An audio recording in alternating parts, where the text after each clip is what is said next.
President Meyer, Speaker Chenault, Lieutenant Governor Malott, members of the legislature, members of the cabinet, fellow Alaskans. Good evening, and thank you for this opportunity to address the second session of the 29th Legislature and the people of Alaska. First, let me introduce my First Lady of 38 years, Donna Walker, and our daughter, Lindsay Hobson.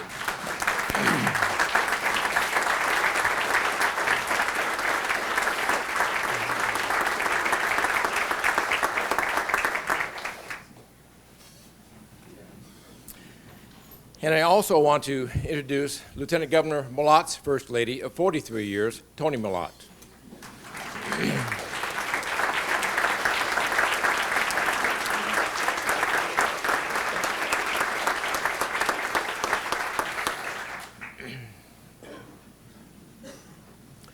It has been 1 year since I stood before this body and gave my first State of the State speech. Much has happened since then, and tonight I will recap the past 12 months and then address not just this coming year, but also the future of Alaska. Many have asked me how my first year as governor has gone. I think out of the mouths of small children, we get the unedited truth. First Lady Donna Walker enjoys visiting Alaska's classrooms to read to and talk with the children. Recently, a dad told Donna that after her visit to his daughter's classroom, the 6-year-old could not stop talking about the governor's wife. In fact, he overheard her while she played a game with her younger sister when she announced, "Now, if you win, you get to be the governor's wife."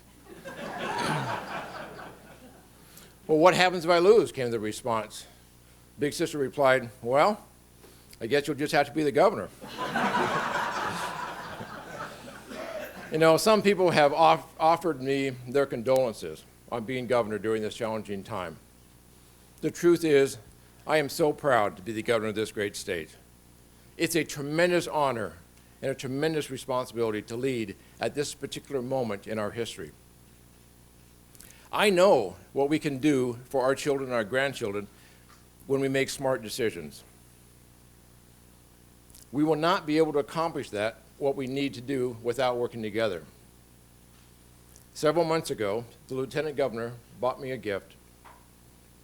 It was a picture taken in the village of Metlakatla in the early 1900s. In the picture, there were folks in rain gear standing in a stream bed with a rope. Back then, when Metlakatla residents needed to remove tree stumps, the entire community gathered with a single rope and pulled. The picture is titled "Pulling Together." Lieutenant Governor Malott wrote at the bottom of the picture, "Governor, pulling together, it's what we do." He's right. We have been pulling together. And I know we can get through anything if we all pull together as Alaskans. And I have an extraordinary team of Alaskans pulling together in my cabinet.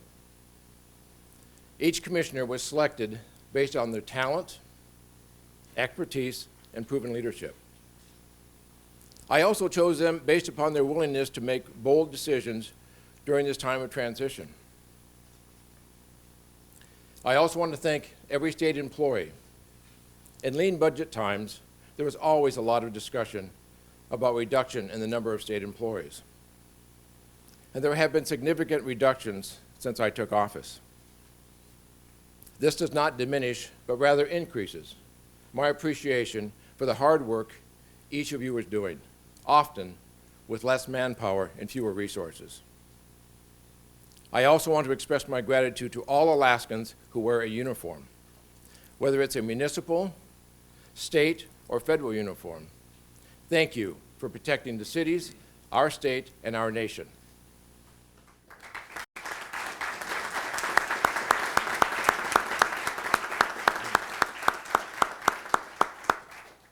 And finally, members of the legislature, I offer my thanks to each of you for your dedication to the people of Alaska. Thank you for engaging with me. At times in vigorous debate about the best course for our state. When we work together with open minds and open doors, I know we can solve the challenges we face. Now let's take a look at the year in review.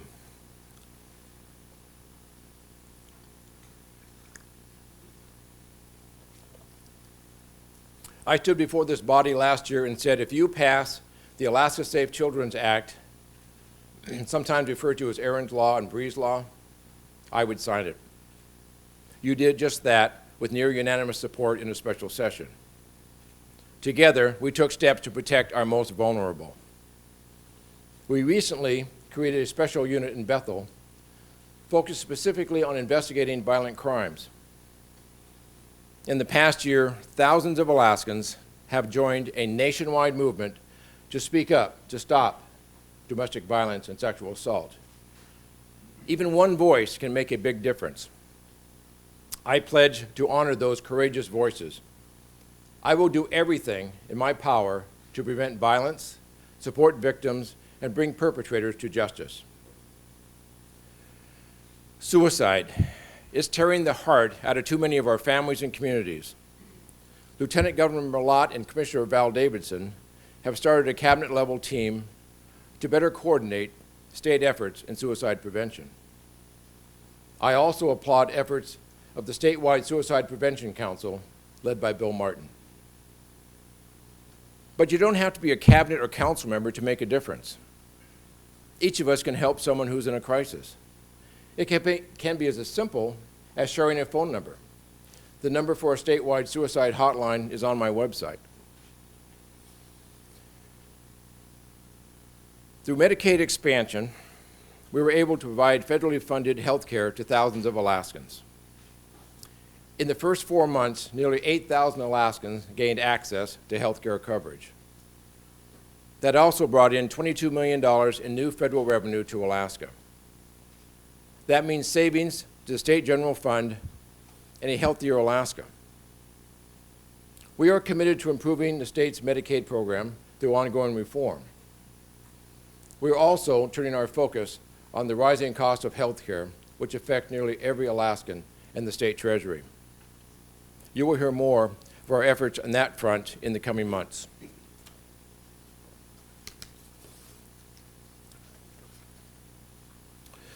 When I took office, a recent Supreme Court decision shed light on weaknesses in our adoption process under the Indian Child Welfare Act. We improved the adoption process to make it easier for Alaska Native children to stay with relatives or tribal members, thanks to the collaborative input from the Alaska Federation of Natives and tribal leadership.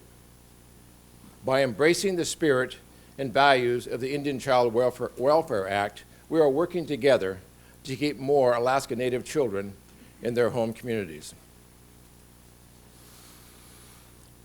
My administration also inherited a contentious voting rights case. Thanks to the hard work of Lieutenant Governor Malott, working together with all parties, that case was settled, and we increased access to the polls for Alaskans with limited English proficiency. Also, we now have a language assistant coordinator to ensure all Alaskans can exercise the right to vote. In addition, we are modernizing our voter registration system. As of November 24th, Alaskans can register to vote online. Nearly 1,000 Alaskans have already done so. My administration has taken steps to address concerns about the potential for Canadian mines to pollute Alaskans' downstream waters. British Columbia Premier Christy Clark and I agreed to establish a bilateral working group focused on protecting transboundary waters. Lieutenant Governor Malott will continue working with Alaska tribes and stakeholders, as well as leaders in British Columbia, to ensure that activities in Canada do not harm Alaska waters. The Alaska National Guard issues demanded immediate, probative, corrective action when I took office. I'm so grateful to Adjutant General Lori Hummel for her leadership in ushering in cultural changes needed at the Guard. Many steps have been taken to restore public trust by investigating, making public, and addressing systemic problems in the Guard. While there are many tools we need to get us through this period of transformation, there is no tool more important than public trust. Government cannot buy or rent public trust. It must be earned. That begins with listening to the public, then acting based on what we heard.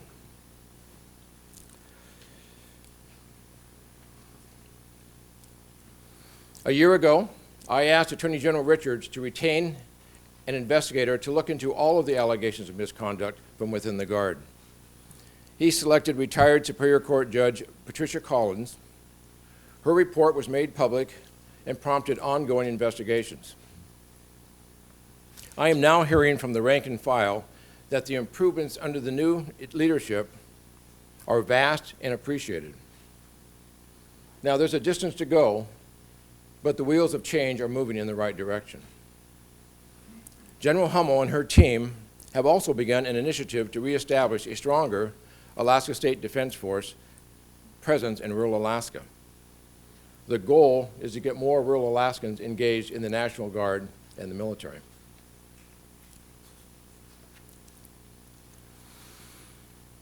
Addressing the high frequency of inmate deaths in Alaska's correctional system was among the challenges I faced when I took office. This was and is a major concern, as it should be to all Alaskans. We had to take a closer look, so I ordered an administrative review of the department. The results of that review, including much of the video footage, have been made public. Some of the disturbing aspects of that report, despite that, there are some positives. We recognize we had a problem, and we took an honest look at it. We have made changes in the department to focus efforts on system-wide cultural changes. Other states, some of our federal partners, and many Alaskans who contacted us during the review want to help us change. And many of you in the legislature have been raising concerns about our correction system for some time and want it fixed as much as I do. Let's continue to work together on long overdue reform. Let me be clear. We have many wonderful employees in the Department of Corrections who want to help improve the system. They care about each other and fellow Alaskans. We are looking into bringing back what used to be called prison industries. With more than 4,700 Alaskans are incarcerated, I am a firm believer that the best cure for many social ills is a job. We are exploring opportunities to better prepare prisoners for re-entry into society.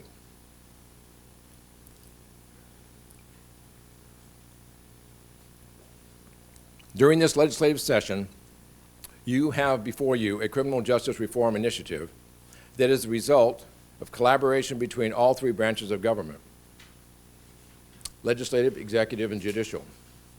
It proposes practical reforms to reduce the crime and recidivism rate, relieve overcrowding, and improve conditions in our prisons. These reforms could save Alaskans up to $500 million over the next decade. The Pew Foundation has committed resources and expertise to help. Senator John Coghill will carry the bill and recommendations, Senate Bill 91, and my administration will offer our full support. This initiative is another great example of what we can accomplish when we work together.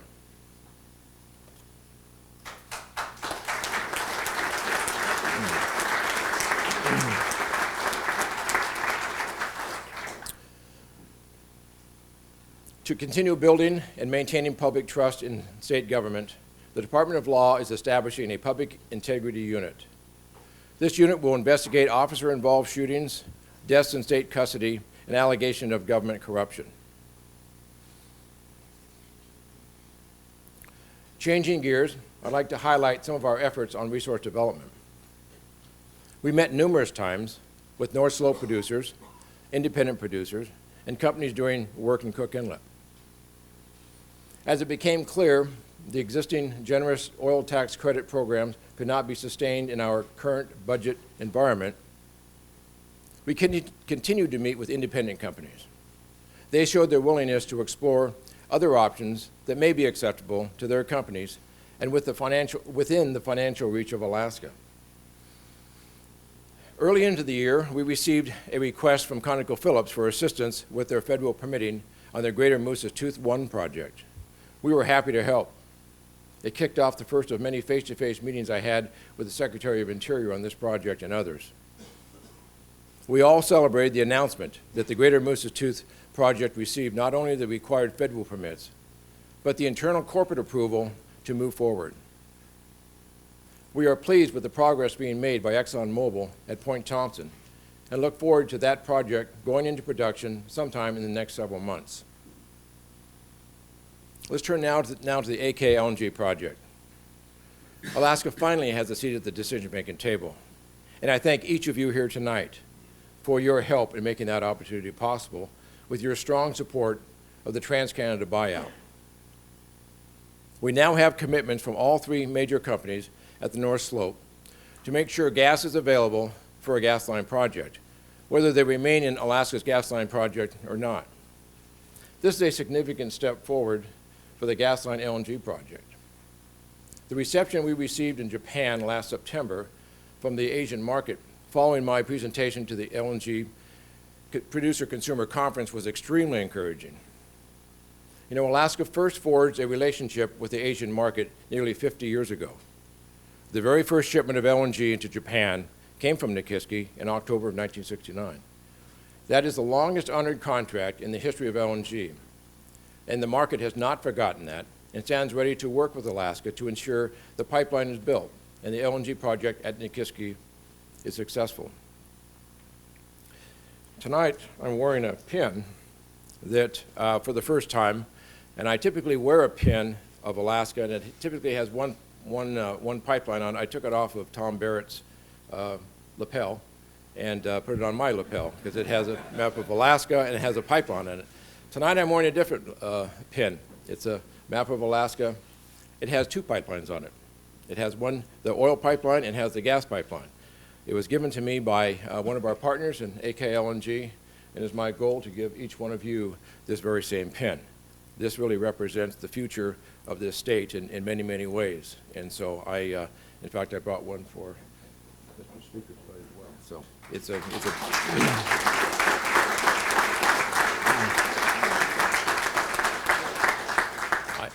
I may have to look into the APOC rules to see if I can give you a gift if there's any sort of problem with that. But I'm honored to wear it, and I'm honored that it was one of our partners. I can't say the name. I don't have her permission, but you can figure it out from there. Our goal is to have to you this session the commercial contract necessary to advance this project.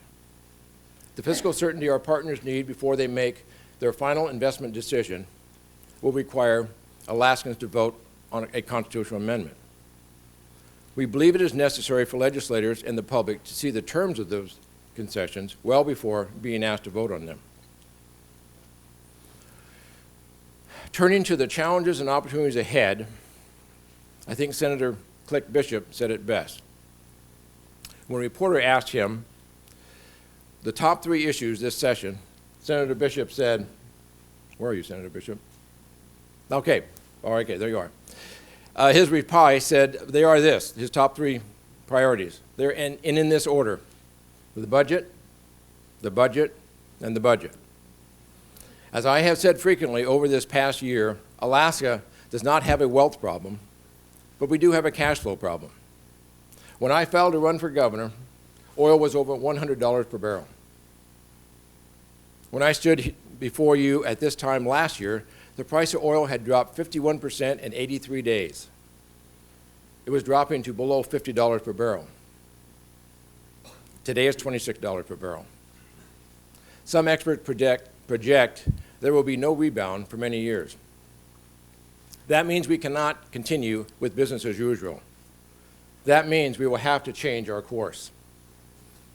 Alaskans are no strangers to adversity, and we have weathered many major storms together. One that I remember the most was on a Friday 52 years ago. Most of those here have heard my family's earthquake story.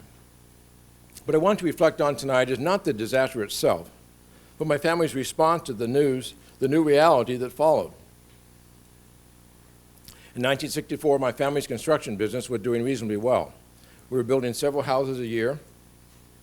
Then the earthquake and tsunami struck, killing more than 130 people.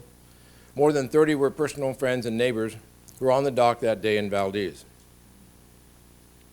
The earthquake destroyed whatever financial stability my family had managed to build. All of the material we had purchased for 2 construction projects were on the dock that day, all uninsured. The tsunami had swallowed it all. Post-quake, we worked on a few repair projects around Valdez. There was no more work.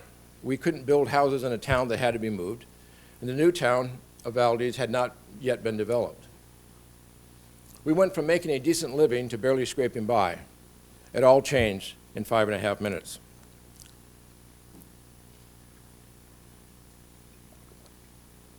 I remember well my father calling the 6 of us to the dining room table for a family talk.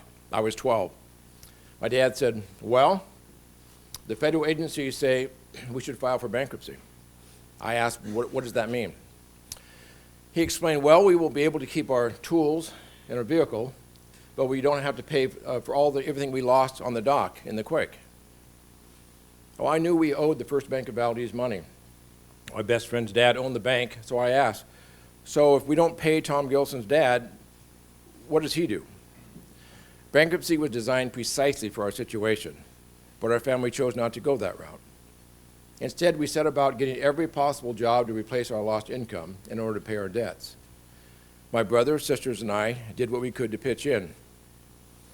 I started a dog sitting business for tourists while they went by boat to see Columbia Glacier. My brother got a job in the crab processing plant. We pooled our earnings. On Fridays, when we would pile into the car to go pick up my older sister from her babysitting job, Friday was her payday.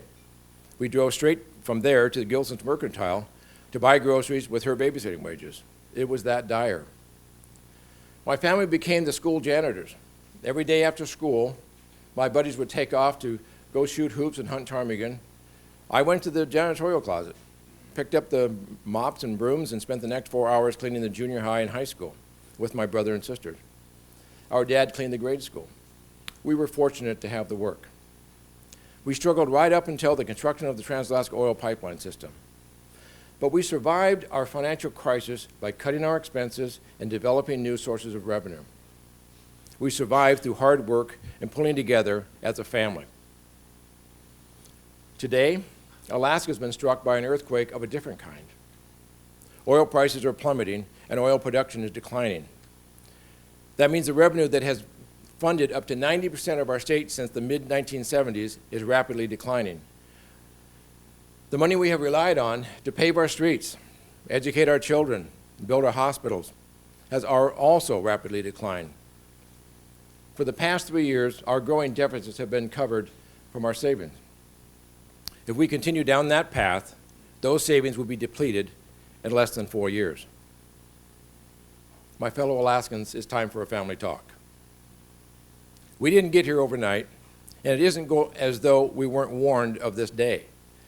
In 1976, Governor Jay Hammond told the Anchorage Chamber of Commerce, and I quote, "While the time to pay the piper may well be some 20 or 30 years away, if we continue to build a government funded primarily on one resource alone, what a terrible legacy we would leave to our children." Alaska did not heed Governor Hammond's sage advice, and that day is now upon us. Given my 30 years in Valdez, I tend to use boat analogies. There's been a hole in our fiscal boat for a long time. Oil throughput in the Trans-Alaska Oil Pipeline began to decline in 1988. Starting in fiscal year 2013, we developed a budget hole. But rather than fix the hole, we've been pumping the boat to stay afloat. As the hole grows, we've been throwing more and more pumps at it, drawing down on our savings to pump out a larger and larger deficit. In 2014, it was a $1.6 billion deficit. It's now a $3.5 billion deficit. That means we're drawing down from our savings at a rate of $400,000 an hour. During the time here tonight, we will have drawn down another $400,000. Throwing more pumps in to keep our fiscal boat afloat is just not the answer. It is time to put the boat up on the grid and fix the hole. We have 3 tools with which to fix the hole. We can reduce spending, we can use permanent fund earnings, and we can find additional sources of revenue. Most Alaskans who have taken a thorough look at the problem have concluded we will need to use all 3. After months of roundtable consultation with Alaskans from all corners of this great state, we introduced the new Sustainable Alaska Plan. The first part of the plan calls for spending cuts.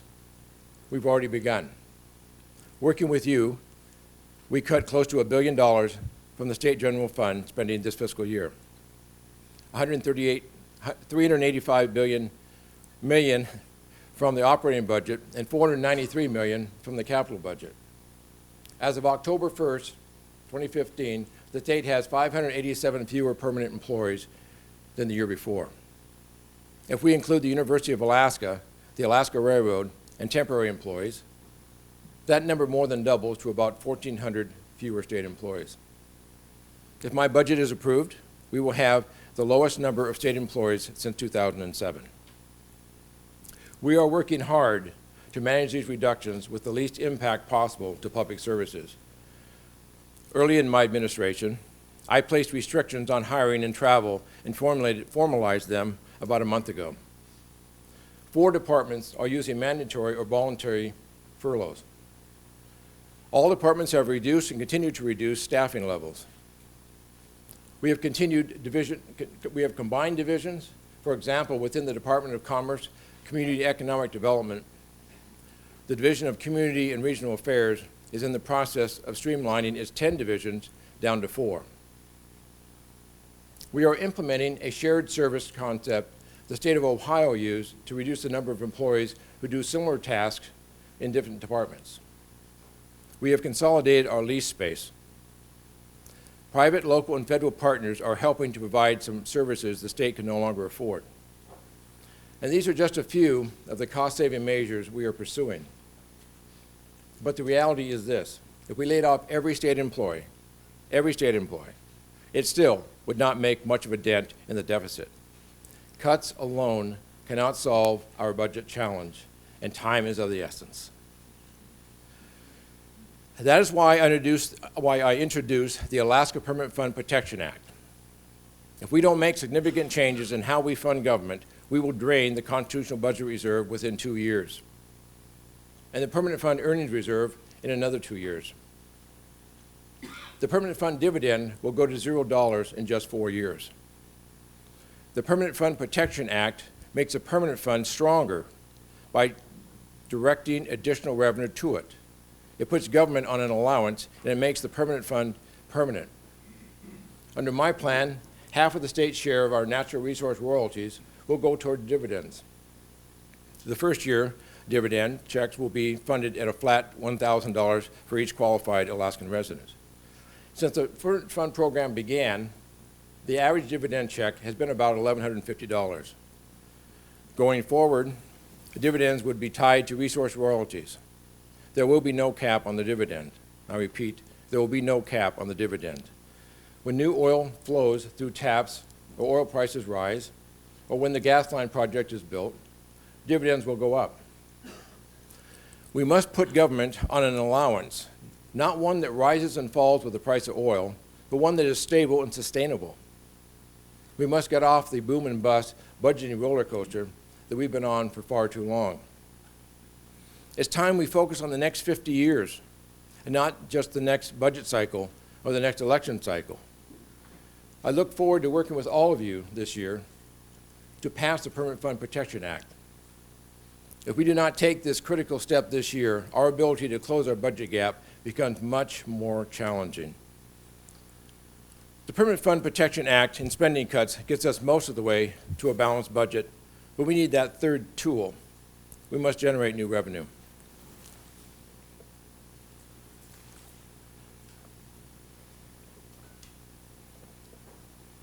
If we adopt the entire plan, Alaskans will still be the only state to pay a dividend check every year to residents. We will have the nation's second lowest individual tax rate.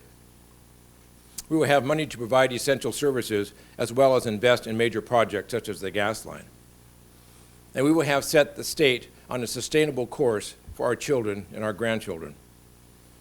The last part of my plan closes the fiscal gap by generating revenues through modest tax increases. I am proposing multiple measures to ensure that no segment of Alaska is overly burdened. Here are the key proposals. I'm proposing a modest income tax linked to the federal income tax. It amounts to less than 1% of the gross income for the average Alaskan. We selected an income tax over a sales tax for a couple of reasons. First, we wanted out-of-state workers who commute back and forth to Alaska to contribute to the solution. We also were sensitive to local governments that already have a sales tax. We didn't want to stack a state sales tax on top of a local sales tax. State income taxes are deductible from your federal taxes, and an income tax is less costly and burdensome to collect than a sales tax. We're also proposing an increase to the alcohol and tobacco tax. I think of those as users' fees. Alaskans are free to make their own choice, but there are significant public health and safety costs related to alcohol and tobacco use.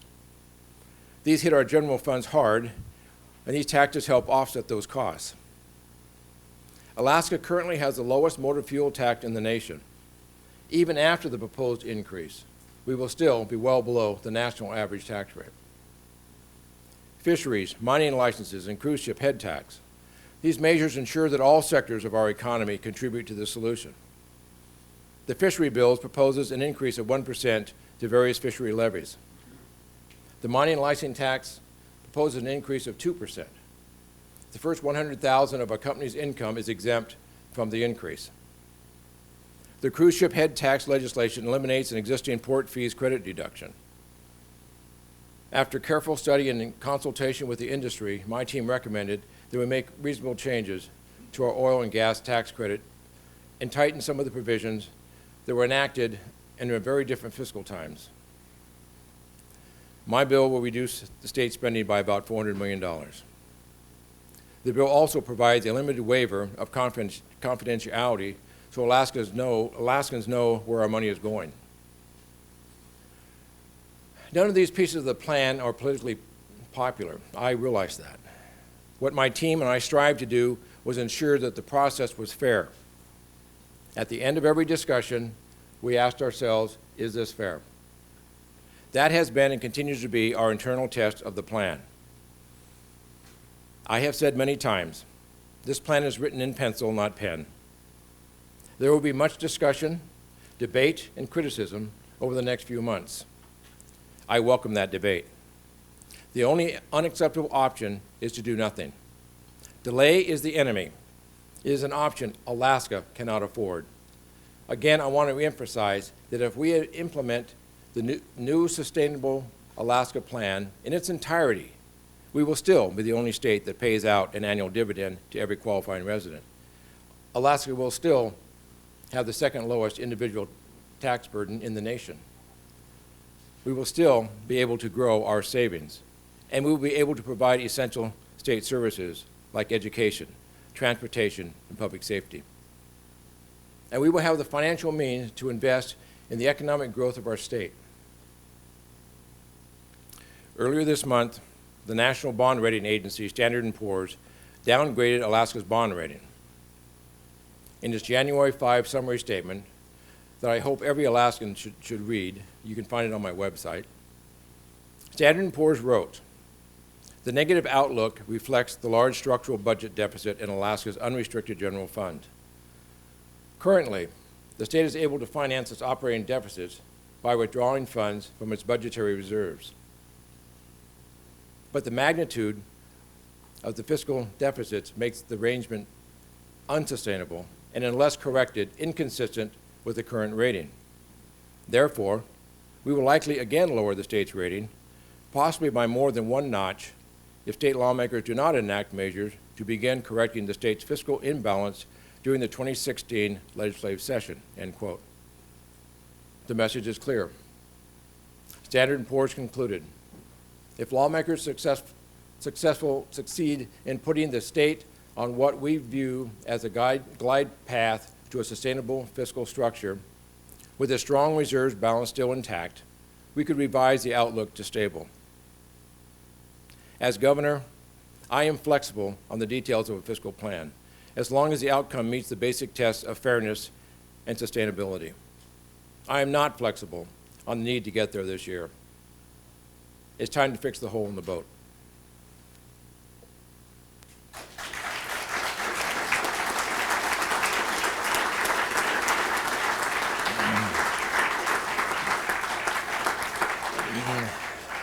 You know, with all this talk about the budget, I don't want us to lose sight of what really matters. Alaska is much more than a balance sheet. However, it's critical that we balance the budget in order to reach our dreams and goals. I want us to move past the current fiscal uncertainty so that we can maximize our collective potential. We have tremendous opportunities. While we cannot guarantee prosperity to every individual Alaskan, every Alaskan should have the opportunity to prosper. I highlight just a few of the opportunities our state has. Tourism is one of our greatest areas for potential growth. In the past 4 years, winter visitation has grown by 8%, and the number of summer travelers has increased by 12%. Annually, nearly 2 million tourists visit Alaska, and collectively, they spend nearly $2 billion. The visitor industry improves the quality of life for Alaskans in many ways. Most importantly, it provides jobs to 46,000 Alaskans during peak season. Those jobs support the health of our local communities and helps develop Alaskan leaders and entrepreneurs. In fact, several of my commissioners worked in the Binkley family's riverboat discovery business in Fairbanks as teens, and 3 of our own children worked in the summer in tourism businesses to help with college expenses. Alaska's tourism industry is potentially our largest renewable resource with untapped potential, particularly in adventure tourism, and opportunities to encourage travelers to spend additional time throughout Alaska to share our rich culture and heritage.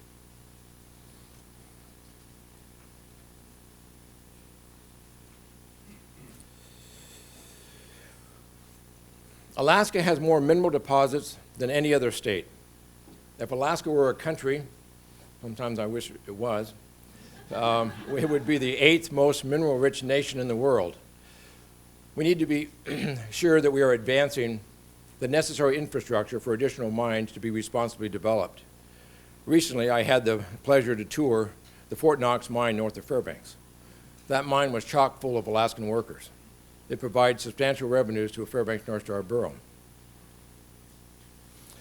Last year, I mentioned the incredible carrots grown here in Alaska, and as a result, I took a little friendly jabbing from some of my friends here. But over this past year, I have met with the president of Fred Meyer and spoken with the president of Albertson Safeway. I asked them to buy Alaskan produce instead of hauling produce to Alaska. I also asked them to consider exporting Alaska produce to their stores in the lower 48.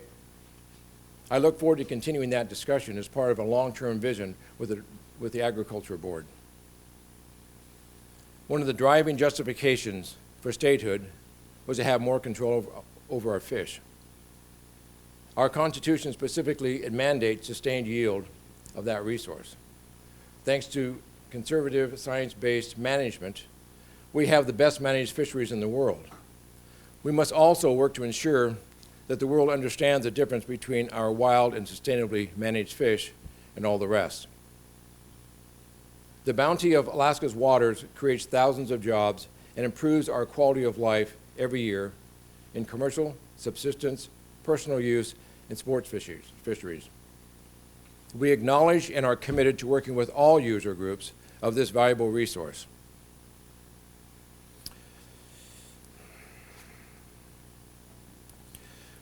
New shipping routes along Alaska's Arctic coast can create opportunities for Alaska that can be likened to the impact of the opening of the Panama Canal. We will need new and expanded ports, roads, and rail extensions to meet this great opportunity. Now, we have traditionally been an energy state. As we diversify our economy, we have an opportunity to be a leader in renewable energy, emerging energy technologies, and energy efficiency. With our abundant wind, geothermal, tidal, and yes, even solar resources, we are uniquely suited to test, develop these new technologies. On a practical level, reducing diesel use in our remote communities lowers costs for families, government, and local businesses, and increases energy security.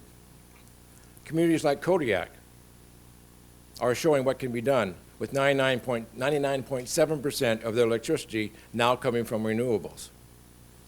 Alaska should have the lowest cost energy in the nation instead of the highest. The gas line will help with that and will create numerous value-added industry opportunities in Alaska. For example, last year I mentioned we should be making cement north of Fairbanks. Limestone is now being processed there, but in order to make cement, it will take lower cost energy. We have all the limestone we need, the rail infrastructure is there, all we need is lower cost energy. Even in these challenging times, Alaska students are a source of optimism and confidence. Their enthusiasm for tomorrow is not diminished by today's oil prices. Today's education leaders are developing a sustainable plan for Alaska's public education system based on input from Alaskans statewide. They are developing a strategic plan to ensure quality instruction and improved academic achievement for all. The plan has three priorities: empower local control of education, modernize the state's educational system, and ensure high-quality educators for Alaska's children. My administration remains committed to maintaining and continuously improving a comprehensive, quality public education system regardless of our economic challenges.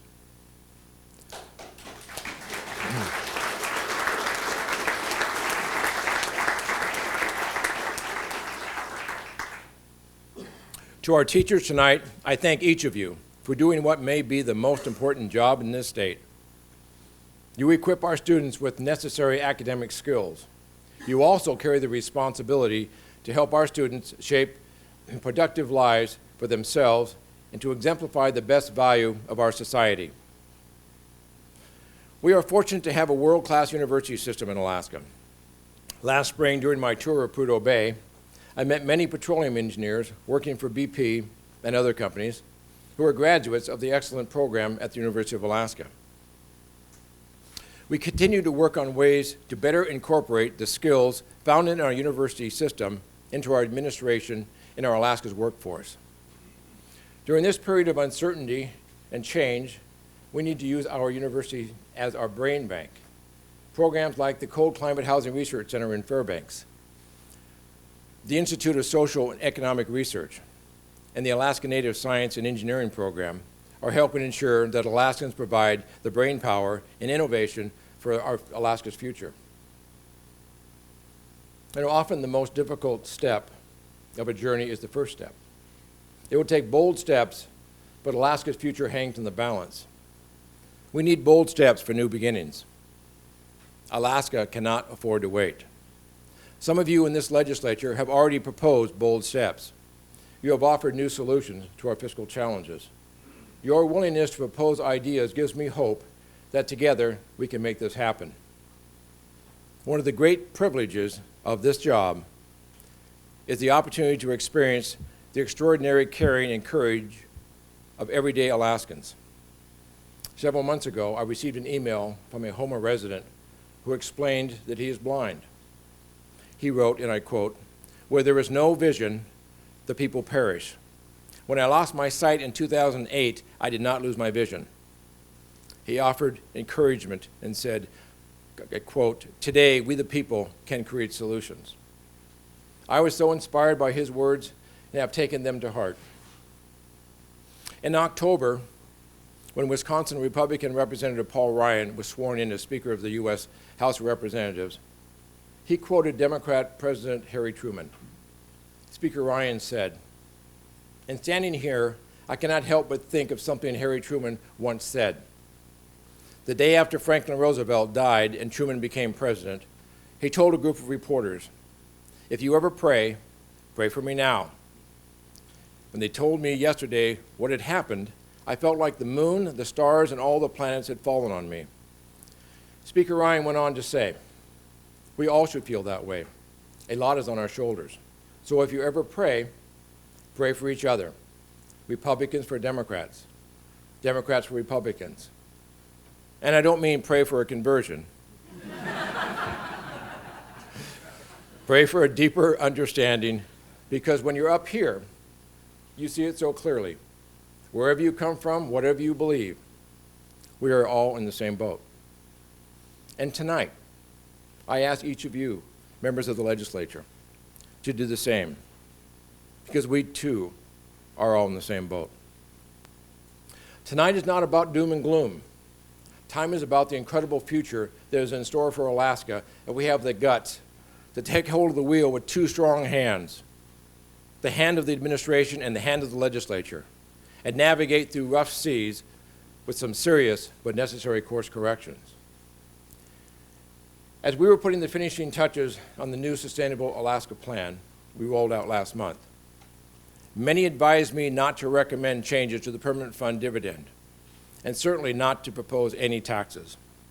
They warned that should I take such bold steps to fix our fiscal challenge, those actions would hasten the end of my political life.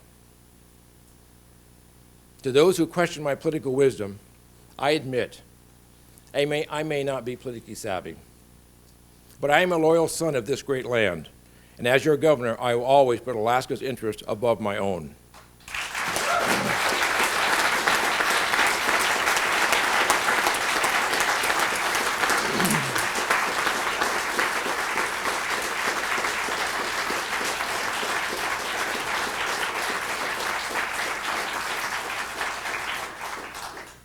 So here's the deal. I did not run for governor to keep the job. I ran for governor to do the job.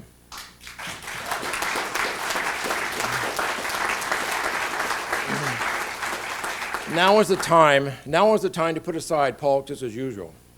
Now is the time for bold steps and new beginnings. The state of our state is strongest when we pull together. This is the Alaska that I love. This is the Alaska I have always known. So come on, Alaskans, grab onto that rope, pull Alaska into the sustainable and prosperous future. Thank you, and God bless Alaska.